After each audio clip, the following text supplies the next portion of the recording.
Ladies and gentlemen, RosterWatch Nation, welcome back to the epic RosterWatch Podcast, brought to you by RosterWatch.com. My name is Alex Dunlap, joined by Byron Lambert as we break down Week 12 on the waiver wire. Sort of a condensed week this week.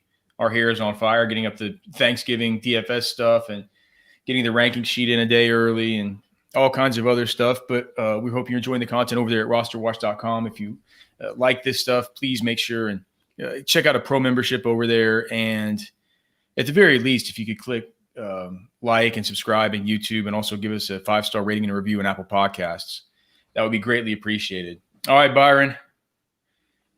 Shitty week on the waivers. I looked at the cheat sheet. There's not any of these guys that I'm too pumped up to be picking up this week. Yeah, we got a little gift here in Gus Edwards due to the COVID situation in Baltimore. It's funny. I've been rostering Gus Edwards for 4 or 6 weeks in one of our competitive leagues, Alex. And I almost dropped him this last week just because that thing had reverted to a 3-headed monster. And I said, I better not. There's just too much upside with a guy like that if something goes awry in that backfield. And kind of felt like I hit the jackpot. Of course, we don't like to see anybody get sick, but this is fantasy football, and we like to get sick on all our own players. And I'm pretty sick about owning Gus Edwards this week. I'm definitely a little bit worried that it's against the Steelers. It's not a good matchup, but I think this is what the Ravens do is they run the ball, and Lamar Jackson, I believe, kind of opens things up non-traditionally for these running backs, potentially against tougher fronts. And, I've spent a good bit of time at Ravens facilities the last few years, Alex, and me, man, I've been kind of pounding home the message that team loves Gus Edwards, and he's actually kind of a good running back. So he's the kind of guy too that with volume you really like. So not a great matchup, but maybe a little gift falling into our laps here on the short week. Gus Edwards miraculously available in a lot of leagues out there, Alex, and I sure am happy I held on to him. We have our guy Minion Hunter in chat, just saying, Minion, we love you too, brother. He's saying that five Ravens have 5 players and 4 staff out now. So I don't know if that is that more than was reported this morning. I'm not exactly so. Yeah, now 5 players, running backs first of all, and now it's like a bunch of players in the building. I think it's like almost 10 people affected by it. I wonder if there's any chance. So that's another good thing that you raised there, Alex, because you asked me before the pod about Justice Hill, who I suppose could live at the bottom of this sheet, a guy we've scouted closely out of Oklahoma State that I've also seen at Ravens running camp in the pre-J.K. Dobbins era. And I saw number 40 and I saw number 43 in the game this last week. But I think the point that you make here is, number one, is as of right now, we're not 100% certain that this game even goes down. It sounds like it will, but I'm not sure that we know 100% as of when waivers process what the status of this game will be. So that's a little bit of maybe a reason to tread a little bit lightly on a guy like Hill and maybe not go all in on Edwards unless you absolutely have to. But the other thing is it's probably a 1-week play in all likelihood here. So I think you should, you have to take that into consideration when you're looking at that's why I kind of said, Justice Hill in a bad matchup, a 1-week play. COVID situation. We're not even sure the game is 100% to go down. What are you really going to do with that guy? I think Gus Edwards, you're going to play him no matter what. But if you're in a free agent, bidding type league or format, unless you really need him this week, it might be a reason not to go like completely bananas in on him. I see a couple of you guys have questions in chat. We'll always get to the questions here at the end when we quit talking about the waiver wire. So make sure to stick around and we'll get to all of them. Somebody's asking about a trade for DK Metcalf. Man, I swear to God, Byron, if COVID fucks up, the Thanksgiving slate after fucking up Thanksgiving, I'm going to be so tilted. Come on, dude. It's like, if I'm going to be sitting here alone at my house, I need all 3 of these games. It's crazy, man. And for the nightcap to be canceled is even harder to think about. So let's hope that there's no more further positive. Adam Schefter, thanks to Minion Hunter for sharing this tweet. He said Thursday night's game versus Steelers is still on his schedule, but one source warned that further positives could mean postponing it. So let's hope that doesn't happen. I don't want this to be a 2-game Thanksgiving slate. Besides that, I don't know. I mean, I was looking at the cheat sheet. I was interested to, after Rex Burkhead went down, I was interested in the role that James White seemed to pick up there.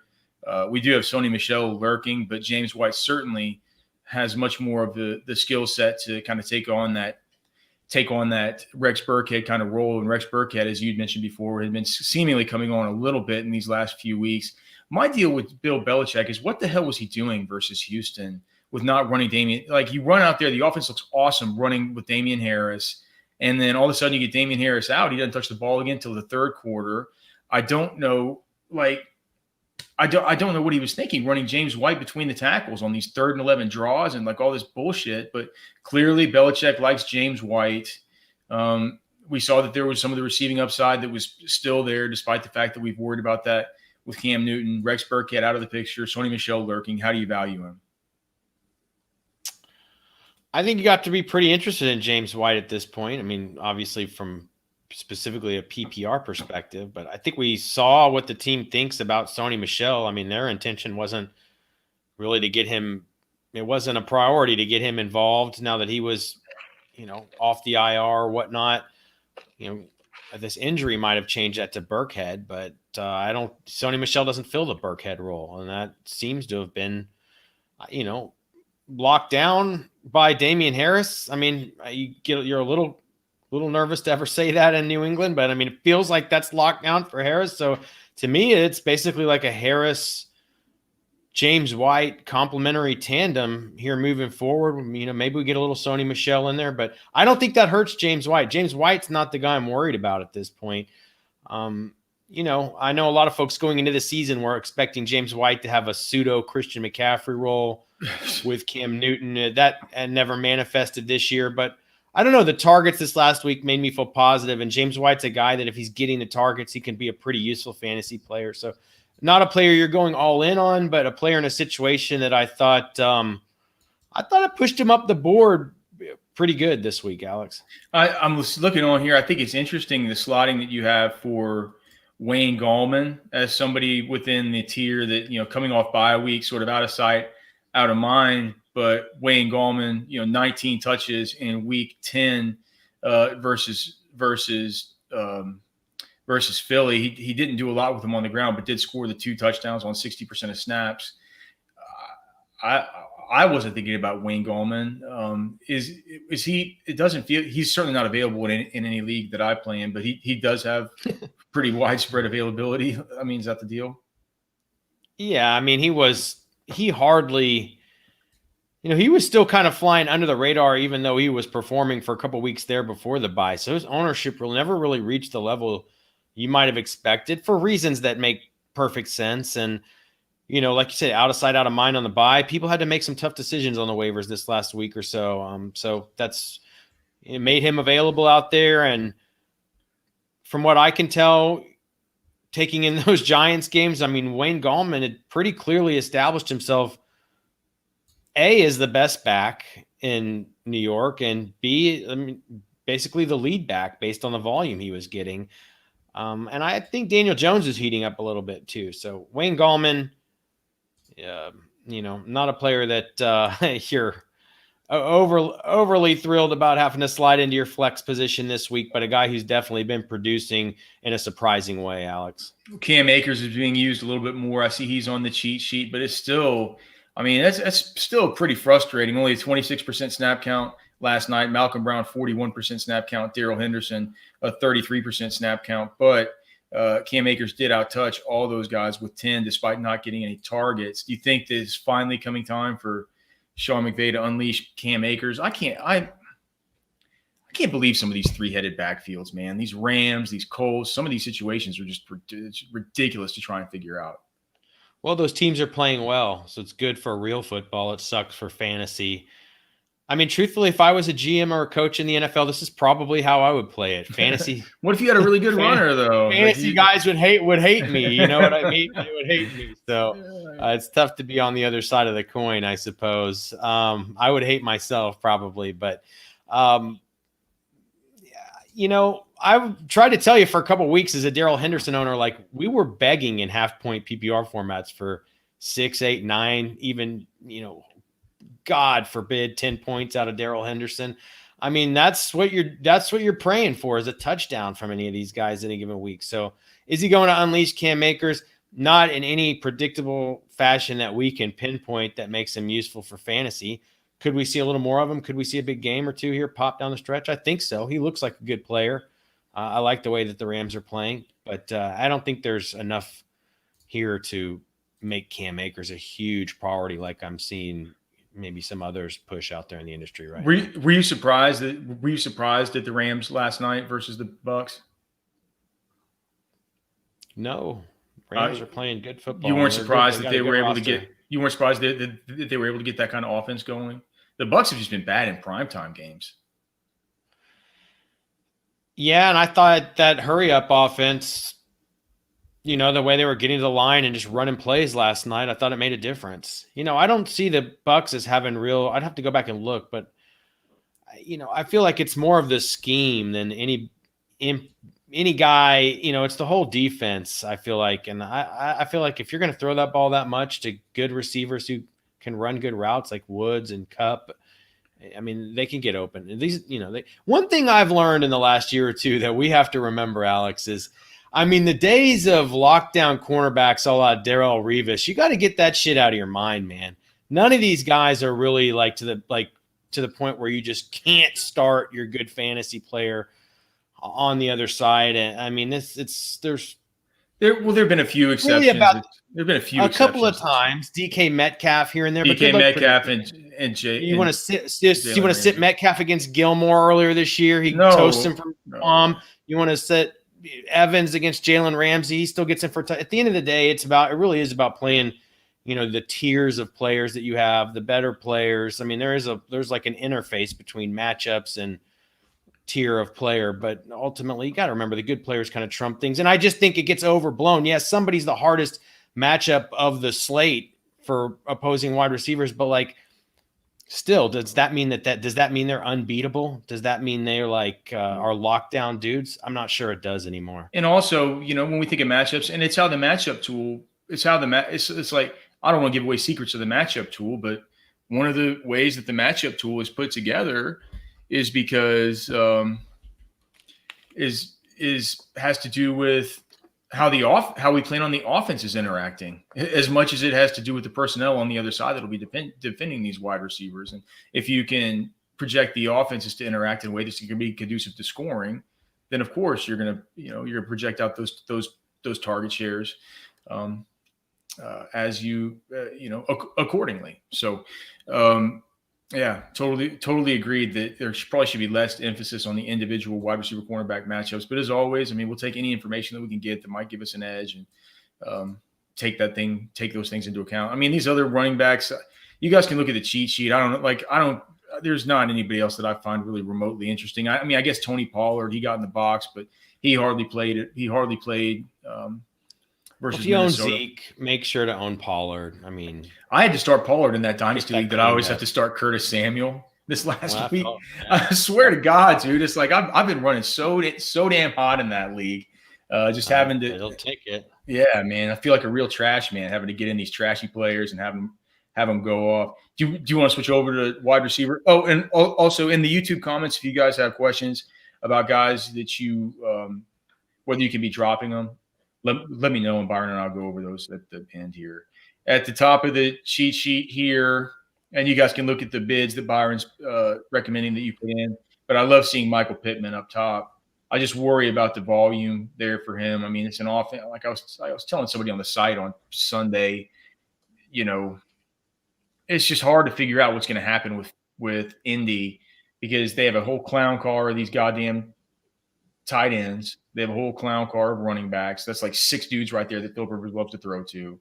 You still have T.Y. Hilton around, and then you have Michael Pittman. It really is. It's a very, very spread out target tree. But Michael Pittman has been one of the most efficient. 8.8% target share last week, and he still, goes big. He did basically the same the week before. It looks like he's making the most of his opportunities. Do you think he's going to get more, or do you think we're just going to have to continue betting on such big efficiency? Well, I think he looks like a good young player that we know he is. We saw from the Senior Bowl, but he looks really good. And to me, he's become a core player in that offense. So, what I'm looking at is that he's a plus 80% snap count guy on that team the last 2 weeks, and there's nobody else that's even sniffs that level of participation on that offense or at the wide receiver position. So, I think it stands to reason his volume will go up a little bit. I'm not totally sure it will. And, I'm not sure he's a wide receiver 2 or anything at this point, but clearly he needs to be owned. And in a thin week here down the stretch, like he's one of the guys he sits atop the sheet because he looks good and they're playing well. So it seems like these Indianapolis Colts they're playing pretty well, man, this season. So everybody else stinks. Zach Pascal, T.Y. Hilton, those guys are trash, man. This guy, man, it's in chat, Saad Abbasi. Dude, I know you asked the question about the trade for DK Metcalf. We'll talk about it. This is the waiver show. So quit asking. If you ask about it one more time, we're not going to answer the question. Okay. But yes, we don't want to interrupt the actual content of the show to be answering this junk. The thing about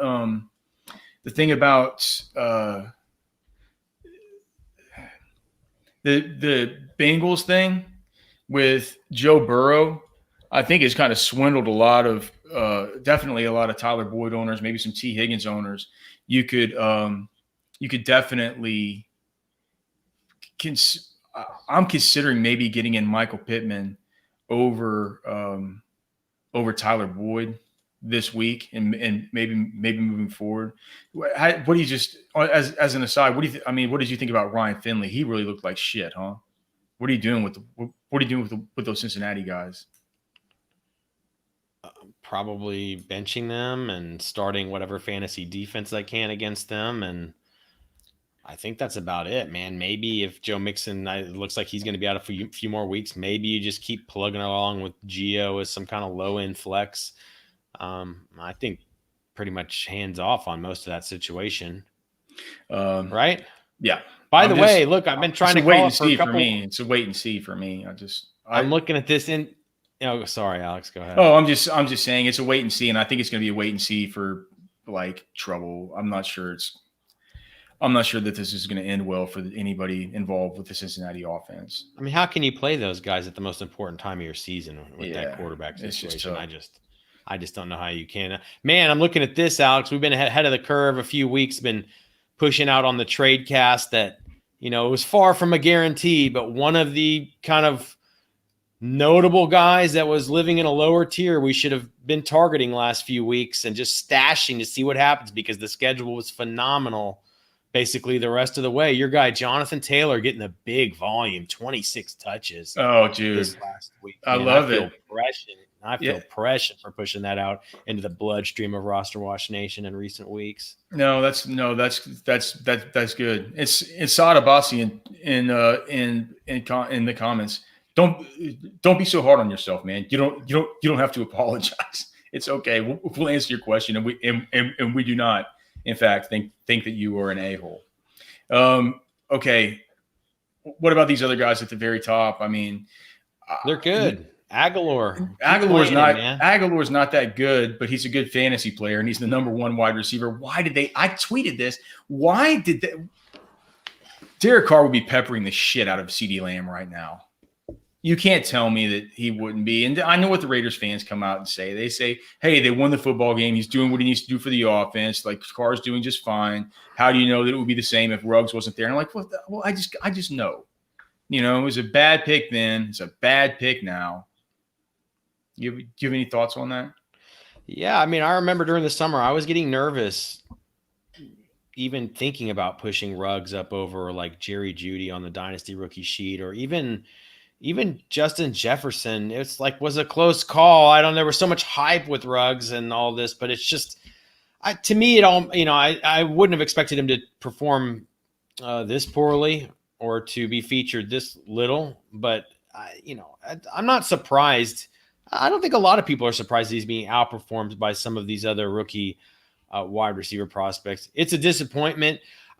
You're right. Aguilar doesn't look good, but I think he's not really a good player, but he looks good, and he's he seems to be like the big play guy. And, it's been a little hit or miss, but most weeks he's been good for fantasy. And I think he's showing off some of the skills that, made him, kind of an enticing even prospect when he came out. I know he hasn't lived up to in his career, but he's had a few years here and there where he's kind of hit. Remember when they started using him, what is it, in the slot in Philadelphia there for a while, and he seemed to really perform well that 1 year. He's kind of a versatile guy with the multiple skill set, and he's never going to blow you away, but to me, he's worthy of pursuing at this point if you need a wide receiver down the stretch. I'm interested to see the Deebo Samuel's out there in some leagues.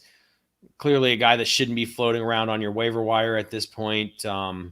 Should be healthy now, and those guys have the bye in their rearview mirror, so pretty much think you can think about playing Deebo, basically the rest of the way whenever you need him.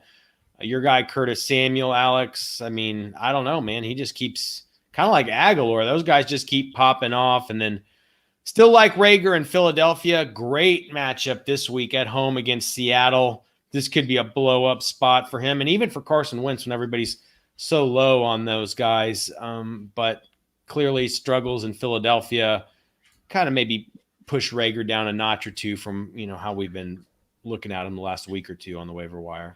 Fantasy Life app. I see our guy Kip C and did you get your update about your update on the Fantasy Life app, Byron? Chargers designate Austin Eckler to return from injured reserve this week. Don't know if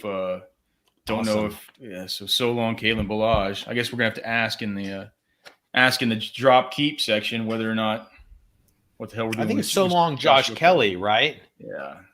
I think it's gonna be a tandem here for at least a little while with Ballage and Eckler. One thing I'm surprised. You guys can check out all the players who are here on the list. One thing I'm surprised is your slotting of Jacoby Myers. We've always been lower on him than we were never going to be out in front on pegging at Jacoby Myers breakout with this 40% target share that he had over the previous 3 games before the Houston game, but definitely came back down to earth in that one. Kind of busted a little bit as chalk in DFS. I think he threw a touchdown. Didn't he throw a touchdown? That kind of helped save his bacon. Jacoby Myers, the ex-quarterback. Do you just not think he's going to get back to the sort of volume that he has now that they have Harry back and like everything else? We'd had Myers pretty high on the sheet the last couple of weeks. He's just a guy that makes me nervous to chase his points in a Cam Newton passing offense. And I get it, they lost Burkhead, but I still think ultimately they'd prefer to run the ball. And you saw Damiere Byrd really popped off this last week, and you've pointed it out before. He has a history with Cam, and those guys have some chemistry. So I think we've seen that pop at times. Yeah, N'Keal Harry, it's inexplicable how he's kind of utilized in New England when he's been healthy, which really hasn't been probably enough for a young player, but he's back in the picture now. So yeah, I felt like the guys above him have been maybe, I don't know, more reliable in the more reliable situations. It's close. If you wanted to push Myers up a couple of spots, you could, but I'm not sure that he lives up with the Nelson Aguilars of the world at this juncture. The only guy that I might have a little bit higher would be Denzel Mims. That's just because I love him so much. But the target share there, as long as Flacco's in, I really really love him. I think once Sam Darnold gets back in, I start to hate him just because I just worry about that. And Sam Darnold's been talking about how maybe the next week or two he could get back in for this horrible lame duck of a season for the Jets. I don't really. You have any of these other guys that you wanted to touch on before? I wanted to ask you about why we were talking about the DFS cheat sheet I'm going to have to pull today, and you were talking about how you would like to add a staff trend for Dalton Schultz, and you're high on Dalton Schultz, all this stuff. I see he's high up on the tight end list. Is there a reason why that you like Dalton Schultz? Is it just the Dalton connection? It's just been a good, the tight end has been a pretty good spot. Obviously, it's been a disaster with all the things that have happened in Dallas, but that tight end spot, we went into the season. Who was it that we wanted? Was it Blake Jarwin? Yeah. Is that who it was, Alex? Yeah. This has been kind of all the hype from training camp. Like, there's been a lot of hype around the Cowboys tight end situation. It's actually been pretty serviceable, even when Schultz came in, and then you see Schultz in the games he's been with Dalton has been utilized like pretty well. And even when Dalton was out, I mean, definitely things took a swoon, but Schultz stayed, somewhat involved in the offense. So I don't know. He looks to me like that position is just involved in the Cowboys offense, and he looks fine with Dalton. Dalton's going to him a little bit here. I like the matchup. I kind of like this, I like these NFC East games. Sometimes I think they get sloppy and shoot out a little bit. So I don't know. I mean, I like Dalton. I think he's a guy you can trust a little bit down the stretch more than just a 1 week play. How about that? Okay. Any of these other tight ends or quarterbacks, defenses you want to talk about, or just they can check out the sheet. We can answer some of these questions and talk about the guys that we could be dropping. Yeah, I like the quarterbacks this week. There's a lot of them. Pretty good set of defenses too, and that Giants defense. That's a defense that really nobody was paying attention to. That's been sneaky good most of the season, and I think out of sight, out of mind, coming off the bye, and now they got that matchup with the Bengals. I think this is a really sneaky spot. I can't believe that shit. Look at the matchup tool for the Giants. The second worst matchup for opposing quarterbacks and opposing tight ends. Not the second worst, because I've been used to having 20, 28. So there are actually no teams on bye this week. So it's not the second worst. It's the sixth worst. But still, dude, I mean, the sixth worst matchup for opposing quarterbacks? That's crazy. That's crazy. They've been a sneaky fantasy defense this year, and I think this is a really good spot for them. Okay. Most people probably aren't even thinking about it. I wasn't thinking about it. So thank you for reminding me before we put in waivers in our leagues. That's fine. What do you think, man? Should we answer some of these questions? Yep. All right. So let's answer Sada Bossi's big question. We'll throw it to the trade master, Byron. This is a consolidation trade where he's technically going to be losing, but should he make it anyway? I say he's technically going to be losing, but should he make it anyway for the greater good? Deontay Johnson and Calvin Ridley for DK Metcalf to improve the quality of his starting roster. He's having trouble getting both guys in. Yeah, if you're having trouble getting both in, then I'd do it. Yeah. Yep. Do you think he's kind of? Do you think that that's a trade where he's kind of in a vacuum? You're overpaying. Losing? You have to overpay in this situation, right? Yep. I mean, and he doesn't have to do it. Look, in that situation, the other two guys are good enough. If you want to keep them and matchup play them or whatnot, or have one person on the bench for emergency depth in the playoffs, it's not a horrible idea, but like that's hard to not be able. That's a headache having to bench one of those guys every single week. I mean, DK Metcalf is almost matchup proof. I know he's had a couple of tough games, but those guys are in the rearview mirror. Go for broke. You go for broke with DK Metcalf. I think even though you are not, even though you are not technically winning the trade in a vacuum. That's how you know it's a good trade. Is if both sides kind of win. So. I think it's the kind of deal you want to be doing this time of year. Yeah, it's a little bit rich, but that's how it is when you want to go after the big names. And you just can't go into the playoffs and have somebody as good as Ridley or Johnson. You don't want those. I mean, I don't know. It's just a bad situation. You're going to sleep good at night with DK Metcalf, and I think you're going to eat this week in that matchup with Philadelphia. All right, Kip C asks, there have been a couple of people. I've written down the names of people who've asked, but Kip C just asked, just to transition us into the section where we talk about should you drop or keep this stuff. Ertz may or may not return from IR. Is he trustable? What I'm guessing he's saying is with a roster spot. I don't think so if you don't have an IR spot either. Sada Bossi's asking, and also, who could I trade Chris Godwin for? At what position? I mean, are you just looking to trade? I mean, we're not going to sit here talking about position for position trades, wide receiver for wide receiver. That's masturbatory junk. We want to do something to where we're helping to improve our starting roster. Are there running backs or anybody we consider trading Godwin for right now, Byron? Maybe. I'd really be looking for like a buy low RB1 or a high end RB2. I mean, Godwin, I know he's probably not going to be super marketable just because of the situation in Tampa and all the other receivers there. But the fact is, Godwin is like he's been a good fantasy play this year when he's been healthy. Like him less with all these other guys there, but he's really Brady's. I mean, Brady likes to go to Chris Godwin first and foremost from what I've seen. when he can. So I don't know. Maybe he's saying that he can get. RB2. He's saying that he can get McLaurin for Godwin, and even though I don't like those kinds of trades, I would do that when in one instant. Yeah. When you're clearly getting a win, you do those. Yeah. But yeah. Okay. Let's see. So it's not Sadabasi with more questions. He's saying it's Godwin and Edmonds for McLaurin. Does that change the calculus for you at all? Maybe a little. I mean, if I was a Kenyon Drake owner, it might. But if I don't own Drake, then I'm not sure. It might not matter that much. 10 targets for Chris Godwin in Week 11. Another touchdown, 99% snap count. Just get somebody good for him. Get somebody good for Godwin. Okay. All right. So how about these guys? Drop or keep. Travis Fulgham. If you need to drop him, you can. I mean, I would probably drop him for, some of the very top guys on the sheet. I might drop him for Michael Pittman at this point, right? Maybe for Aguilar, definitely for Edwards if I needed Edwards this week. Okay. What about Benny Snell? He seems to be getting a little bit more run. Connor kind of came to life this last week too, though, right?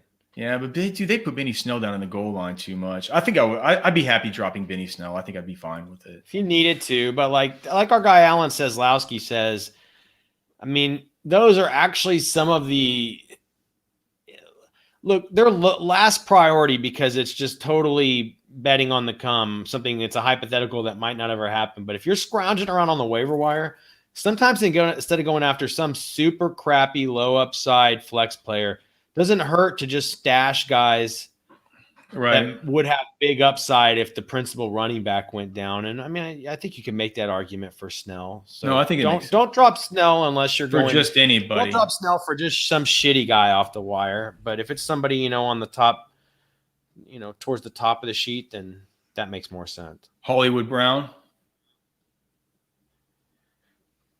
Somebody going to play him against you in your playoffs, probably going to be mad. He's got a pretty good schedule, but if you need to drop him, you can, right? It's just like if you would have dropped him 4 weeks ago, you might not have gotten 4 losses. It's like, well, you just should, if you had stopped playing him 4 weeks. Right. A lot of people haven't been playing him the last month. Right. To me, Hollywood Brown is a do not start. Is it do not start, but what? But I suppose you kind of cut out a little bit. Is it do not start, but what? I think he's a do not start at this point until we see more, even in a good matchup, but I'm not sure he's a must drop. I mean, I would drop him for Pittman. I'd drop him for Gus Edwards if I needed to play. I mean, I'd drop him for the top few guys on the, on the sheet probably. How about T. Higgins?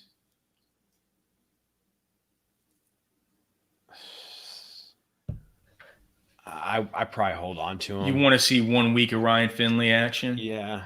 Okay. Yeah. I think I do too. What about Jarvis Landry?